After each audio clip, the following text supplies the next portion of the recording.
CPM വിട്ട PV Anwar MLA എങ്ങനെയെങ്കിലും തന്റെ MLA പദവി നിലനിർത്തിക്കൊണ്ട് UDF ഒന്ന് കയറിക്കൊടാമെന്ന് പല തവണയായി പല മാർഗങ്ങളായി അന്വേഷിക്കുന്നു. അതിനൊന്നും വഴി ഒത്തുവന്നില്ല. പാലക്കാട് ഉപതെരഞ്ഞെടുപ്പ് നടന്നപ്പോൾ അതുവഴി UDF കയറാമെന്ന് ഒന്ന് ആലോചിച്ചതാണ്. പക്ഷേ അവിടെയും പ്രതിപക്ഷ നേതാവ് VD സതീശൻ ഉടക്കിട്ടു. KPCC അധ്യക്ഷൻ K സുധാകരൻ മനസ്സുകൊണ്ടും തന്റെ ശരീരം കൊണ്ടുമൊക്കെ വാക്കുകൊണ്ടുമൊക്കെ PV അൻവറിനൊപ്പമാണെങ്കിലും പാർട്ടിക്കുള്ളിൽ ഈ വിഷയത്തിൽ VD സതീശൻ പറയുന്നത് തന്നെയാണ് വാക്യം. അതുകൊണ്ട് PV അൻവറിനെ UDF എടുക്കാൻ അന്ന് K സുധാകരന് കഴിഞ്ഞില്ല.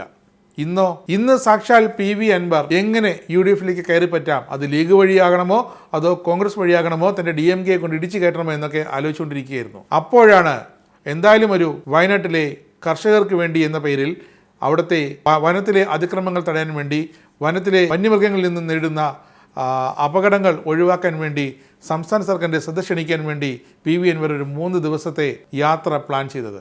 അങ്ങനെ ആ യാത്രയുടെ പകുതി വെച്ചാണ് മണി എന്നൊരു ആദിവാസി യുവാവിനെ ഉൾവനത്തിൽ വെച്ചൊരു കാട്ടാന ചവിട്ടിക്കൊന്നത്. ഇതിൽ വനം വകുപ്പ് നടപടിയെടുത്തില്ല എന്ന് ആരോപിച്ചാണ് PV അൻവർ തന്റെ അനുയായികളുമായി നിലമ്പൂരിലെ അസിസ്റ്റന്റ് DFയുടെ ഓഫീസിലേക്ക് ചെന്നത്. അവധി ദിവസമായതിനാൽ ഓഫീസ് പൂട്ടിയിട്ടിരിക്കുകയായിരുന്നു. അവിടെ ഉണ്ടായിരുന്ന ഫോറസ്റ്റ് ഉദ്യോഗസ്ഥരെല്ലാം കാട്ടിനുള്ളിൽ ആന ചവിട്ടി ആദിവാസി യുവാവ് മരിച്ച സ്ഥലത്തേക്ക് പോയിരിക്കുകയായിരുന്നു. തക്കം നോക്കി ഇത് തന്നെയാണ് ആ DF ഓഫീസിലേക്ക് ഇടിച്ചു കയറുന്നത് വഴി തനിക്ക് UDF നേരിട്ട് ഇടിച്ചു കയറാൻ ഒരു മാർഗം തുറന്നു കിട്ടുമെന്ന് വ്യക്തമായ PV അൻവർ അങ്ങനെ നേരെ തന്റെ അനുയായികളുമായി ഓഫീസ് തല്ലി തകർക്കുന്നു. അവിടുത്തെ സർക്കാർ വക പൊതുമുതലുകൾ അടിച്ചു തകർക്കുന്നു, നശിപ്പിക്കുന്നു. MLA ആണ്. മന്ത്രിമാരെ വരെ അറസ്റ്റ് ചെയ്ത ചരിത്രമാണ് കേരളത്തിലുള്ളത്. R ബാലകൃഷ്ണപിള്ളയെ വരെ വിവാദ പ്രസംഗത്തിന്റെ പേരിൽ അറസ്റ്റ് ചെയ്ത സർക്കാരാണ് കേരളത്തിലുള്ളത്, കോടതിയാണ് സർക്കാരിലുള്ളത്. നാളെ എങ്ങാനും എന്തുകൊണ്ട് PV അൻവർ MLA പൊതുമുതൽ നശിപ്പിച്ചിട്ട് അറസ്റ്റ് ചെയ്തില്ല, അന്വേഷണത്തിന് ഉത്തരവിട്ടില്ല എന്നൊക്കെ സർക്കാരിനോട് ചോദിച്ചാൽ സർക്കാരിന് ഉത്തരം മുട്ടിപ്പോകും. അതുകൊണ്ട് തന്നെ നിയമത്തിൻ്റെ വഴിക്ക് പോകട്ടെ എന്ന് തന്നെയാണ് സർക്കാരും വനമന്ത്രിയും തീരുമാനിച്ചത്. എന്തായാലും അതിന് വനമന്ത്രിയുടെ ഔദ്യോഗികമായ അനുമതിയൊന്നും സംസ്ഥാന പോലീസിൽ വേണ്ടിയിരുന്നില്ല. കാരണം അത് അവിടെ നടത്തിയത് DMK പാർട്ടി നടത്തിയത് പൊതുമുതൽ നശിപ്പിച്ച് പൊതുസ്ഥലത്ത് അക്രമമുണ്ടാക്കുക എന്നത് തന്നെയായിരുന്നു. അതുകൊണ്ട് തന്നെയാണ് സർക്കാർ ഓഫീസ് അടിച്ചു പൊളിച്ചതിന് PV അൻവർ MLAക്കും 4 അനുയായികൾക്കുമെതിരെ പോലീസ് FIR ഇട്ടതും ജാമ്യമില്ലാ വകുപ്പ് പ്രകാരം അവരെ വീട്ടിൽ നിന്നും അറസ്റ്റ് ചെയ്തതും. പിന്നെ PV അൻവർ MLA അറസ്റ്റ് ചെയ്യാൻ സാധാരണ ഒരു പോലീസ് ഉദ്യോഗസ്ഥൻ പോയിട്ട് കാര്യമില്ല, കാരണം MLA ആണ്. അതുകൊണ്ട് തന്നെയാണ് കേസ് അന്വേഷിക്കുന്ന സർക്കിൾ ഇൻസ്പെക്ടറുടെ നേതൃത്വത്തിൽ DYSPയുടെ നിർദ്ദേശപ്രകാരം പോലീസ് സംഘം വീട്ടിൽ ചെന്ന് അറസ്റ്റ് ചെയ്തത്. അതിനെ പ്രതിപക്ഷം എങ്ങനെയാക്കി? വീട് വളഞ്ഞ് PV അൻവർ MLA അറസ്റ്റ് ചെയ്തു. ഇത് കാട്ടാള ഭരണമാണോ, ഭരണകൂട ഭീകരതയാണോ എന്നൊക്കെയാണ് പ്രതിപക്ഷ നേതാക്കൾ ചോദിച്ചത്. ഇതായിരുന്നു PV അൻവറിന് വേണ്ടിയിരുന്നത്. അതുവരെ മിണ്ടാതിരുന്ന K സുധാകരനും VD സതീശനും രമേശ് ചെന്നിത്തലയുമൊക്കെ ഇതാ PV അൻവറിന് വേണ്ടി ശബ്ദമുയർത്തുന്നു, മുദ്രാവാക്യം വിളിക്കുന്നു, ആക്രോശിക്കുന്നു. അതുതന്നെയാണ് PV അൻവറിന് വേണ്ടിയിരുന്നത്. അങ്ങനെ PV അൻവർ ഇട്ടുകൊടുത്ത ഇരയിൽ കുടുങ്ങിയത് UDF നേതാക്കളാണ്, കോൺഗ്രസ് നേതാക്കളാണ്. PV അൻവർ തീരുമാനിച്ചു, ഒന്നുകിൽ ലീഗിൻ്റെ വശത്ത് കൂടി നേരെ UDF കയറുക, അല്ലെങ്കിൽ നേരെ കോൺഗ്രസിലൂടെ ഇടിച്ചു കയറി UDF എത്തുക. പക്ഷേ ഇവിടെ PV അൻവർ തന്നെ തീരുമാനിച്ചതാണ് അറസ്റ്റ് നടക്കട്ടെ എന്ന്. അറസ്റ്റ് ചെയ്യാൻ വന്ന ഉദ്യോഗസ്ഥരോട് പ്രകോപിതനായാണ്, ക്ഷുഭിതനായാണ് അൻവർ സംസാരിച്ചതെങ്കിലും ഉള്ളിൽ ചിരിച്ചുകൊണ്ടാണ് അൻവർ പോലീസ് ജീപ്പിന്റെ ആ പിൻ സീറ്റിലേക്ക് കയറിയത്. അൻവറിനെ പോലീസ് ജീപ്പിന്റെ മുൻ സീറ്റിൽ ഇരുത്തണമെന്ന് ഒരു അനുയായികൾ അവിടെ കിടന്ന് ബഹളം വെച്ചു.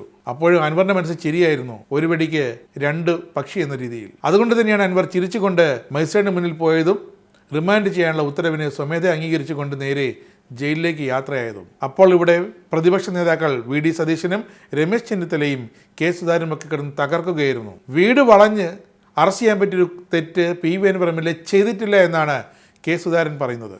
അതെങ്ങനെ ശരിയാകുമെന്നാണ് K സുധാകരനോട് ചോദിക്കാനുള്ളത്. ഇതേ ആരോപണം തന്നെയാണ് രമേശ് ചെന്നിത്തലയും ഉന്നയിച്ചത്. ഇതൊരു ഭരണകൂട ഭീകരതയാണെന്നാണ് രമേശ് ചെന്നിത്തല പറഞ്ഞത്. ഒരു സർക്കാർ ഓഫീസ് അവശ്യ സേവന വിഭാഗത്തിൽപ്പെട്ട സർക്കാരിൻ്റെ വനം വകുപ്പ് അസിസ്റ്റന്റ് DFയുടെ ഓഫീസ് അടിച്ചു തകർക്കുക എന്നത് പിറ്റേ ദിവസം പോലീസ് അന്വേഷിക്കേണ്ട കാര്യമാണോ എന്നാണ് സർക്കാർ, പോലീസ് ഇപ്പോൾ പ്രതിപക്ഷത്തോട് ചോദിക്കുന്നത്. ഒരു ഓഫീസ് അടിച്ചു തകർത്തത് ആരായാലും, അത് MLA ആയാലും മന്ത്രിയായാലും ഒരു സാധാരണ അക്രമിയായാലും തെളിവുണ്ടെങ്കിൽ പോലീസ് അന്വേഷണത്തിൽ പ്രഥമദൃഷ്ട്യാ തെളിവുണ്ട് പ്രതികൾക്കെതിരെയെങ്കിൽ അറസ്റ്റ് ചെയ്തിരിക്കണം. അറസ്റ്റ് ചെയ്ത് ലോക്കപ്പിലിടാനല്ല, നേരെ കൊണ്ട് മജിസ്ട്രേറ്റിന് മുന്നിൽ ഹാജരാക്കി മജിസ്ട്രേറ്റ് തീരുമാനിക്കട്ടെ ജാമ്യം നൽകണമോ അതോ ജാമ്യം തള്ളി ജയിലിലേക്ക് റിമാൻഡ് ചെയ്യണമെന്നുള്ളത്. അതുതന്നെയാണ് പോലീസ് അവിടെ പാലിച്ചതും. അത് സർക്കാരിൻ്റെ കാര്യം. പക്ഷേ PV അൻവർ MLA പല വഴിക്ക് നോക്കിയതാണ്. BJPയിൽ ചേരാൻ നോക്കി, എടുത്തില്ല. തൊട്ടപ്പുറത്ത് അതിർത്തി കടന്ന് തമിഴ്നാട്ടിൽ ചെന്ന് DMKയിൽ ചേരാൻ നോക്കി, എടുത്തില്ല. അപ്പോൾ പിന്നെ DMKയുടെ ചൈനീസ് മോഡലായ ഒരു സ്വന്തം പാർട്ടി, അതും DMK തന്നെയാണ്.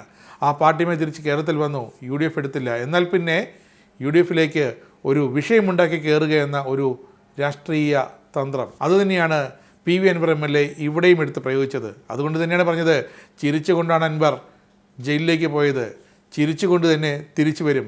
അൻവറിൻ്റെ പ്രകോപനങ്ങളും അൻവറിൻ്റെ വാഗ്വാദങ്ങളുമൊക്കെ മുഖ്യമന്ത്രി പിണറായി വിജയനെതിരെയായിരുന്നു.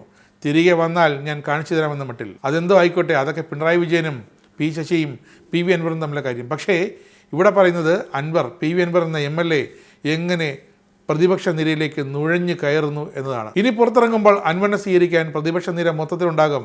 ലീഗ് അടക്കം നേതാക്കളുണ്ടാകും, കോൺഗ്രസിൻ്റെ മുതിർന്ന നേതാക്കളുണ്ടാകും. അൻവറിന് വേണ്ടി പക്ഷം പറയാൻ അവരെല്ലാം രംഗത്തിറങ്ങി കഴിഞ്ഞു. കാരണം അൻവറിനെ വേദനിച്ചാൽ അത് അവർക്ക് വേദനിക്കുന്നത് പോലെയാണ്. അപ്പോൾ ആ വേദനയുടെ ഒരു പങ്ക് ഭരണപക്ഷത്തിനും പിണറായി വിജയനും ഒക്കെ കൊടുക്കണം. അത് തന്നെയാണ് ലക്ഷ്യം. അപ്പോൾ അൻവറിൻ്റെ വഴി ഇവിടെ വളരെ വ്യക്തമായി ക്ലിയറായി.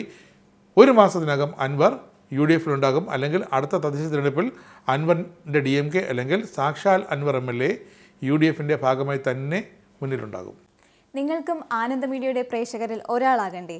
യൂറോപ്പിലും US-ലും ആഫ്രിക്കയിലും അടക്കം പ്രവാസികൾ ഉള്ളയിടങ്ങളിലൊക്കെ ജനപ്രിയ ചാനലുമായി ആനന്ദ് മീഡിയ ഒപ്പമുണ്ട്. ഏഷ്യാനെറ്റ് ഫ്ലവേഴ്സ് അടക്കം നിങ്ങളുടെ വിരൽത്തുമ്പിലെത്തും. ആദ്യം റോക്കു ബോക്സ് സ്വന്തമാക്കുക.